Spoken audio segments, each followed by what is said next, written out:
बहुत मशक्कत के बाद আমরা চারমিনারের সামনে, কারণ আমরা বাই রোডে এসেছি।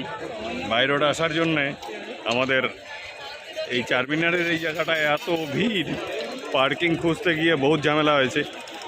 পার্কিং অনেক কষ্টে খুঁজে পেলাম, গাড়ি রাখলাম, গাড়ি রেখে আমরা এখন চারমিনার মার্কেট ঘুরছি। এখানে একটা বিশেষত্ব কি আছে, এখানে হচ্ছে 10 টাকার জিনিসও পাওয়া যাবে, 1 লাখ টাকার জিনিসও পাওয়া যাবে, এটা একটা বিশেষত্ব এখানে।